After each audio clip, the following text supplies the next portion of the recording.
അനുവദിച്ചതാണ്. അതൊരു ക്ഷുദ്രജീവിയാണ്, ഒരു ഉപദ്രവകാരി ജീവിയാണ്, വിഷജന്തുവാണ്. ഇബ്രാഹിം നബി അലൈഹി സ്വലാത്തു വസ്സലാമിനെ പണ്ട് നമ്രൂദ് തീകുണ്ടാരത്തിലേക്ക് വലിച്ചെറിഞ്ഞിട്ടാകുമ്പോ അന്നുള്ള മനുഷ്യന്മാർ പലതും കൊണ്ടുപോയിട്ട് തീയിലേക്ക് ഇട്ടാല, നേർച്ചാക്കിനാല. കാരണം എന്താ, അവരെ കാഴ്ചപ്പാട്ടിൽ ഇബ്രാഹിം വലിയ തെറ്റുകാരനാണ്. ഏത് ഇബ്രാഹിം? അമ്മജിന്റെ മോവല്ല, ഇബ്രാഹിം നബി അലൈഹി സ്വലാം. അങ്ങനല്ല സത്യത്തില്, പക്ഷെ അവരെ വിചാരം അങ്ങനല്ലേ. അതുകൊണ്ട് ആ ഇബ്രാഹിമിനെ എങ്ങനെങ്കിലും കൊല്ലണോ എന്ന് പറഞ്ഞിട്ട് ഓരെന്താ തീകുണ്ടാരം കത്തിച്ചു. വലിയൊരു പാടത്ത് പറമ്പത്ത്. അതിന് കുറെ മനുഷ്യന്മാർ കുറെ നേർച്ചാക്കി, എങ്ങനെ കത്തണം, തകാന്ന് കത്തണം. അങ്ങനെ നേർച്ചാക്കിയ കൂട്ടത്തിൽ ഈ പല്ലില്ലേ, നേർച്ചാക്കിയാലോ എന്തറിഞ്ഞാ, ആ തീന്റെ അടുത്ത് നിന്ന് പോയിട്ട്, അതിന് വായനത്ര അടുത്ത് നിന്നിട്ട് ആ പല്ല് പോയിട്ട് പറഞ്ഞാല, എന്റെ പകല് ഇരുന്നോട്ട് ഇബ്രാഹിമിനെ കത്തിക്കുന്നതല്ലേ, ആ തീക്ക് എന്റെ പകല് ഇരുന്നോട്ടൊരു ഒരു സംഭാവന എന്ന് പറഞ്ഞിട്ട് ആ പല്ലും കൊടുത്ത ഒരു സംഭാവന. എന്തറിഞ്ഞ പല്ല് കൊടുത്തനെ?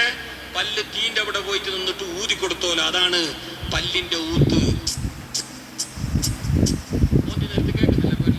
ഈ പറഞ്ഞത് ഡിങ്കന്റെ കഥയല്ല, കാൽപ്പനിക കഥയല്ല, സാങ്കല്പിക കഥയല്ല, മഹാന്മാരായ മുഫസ്സിരീങ്ങൾ കിതാബിൽ പറഞ്ഞതാണ്. അതുകൊണ്ടാണ് പല്ലിനെ കൊല്ലണമെന്ന് പറയാനുള്ള ഒന്നാമത്തെ കാരണം. രണ്ടാമതൊരു ഉപദ്രവകാരി ജീവിയാണ്, വിഷജന്തു.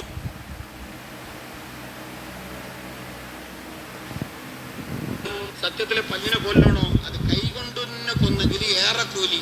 ഇനി ബടി കൊണ്ട് കൊന്നോ മോശം.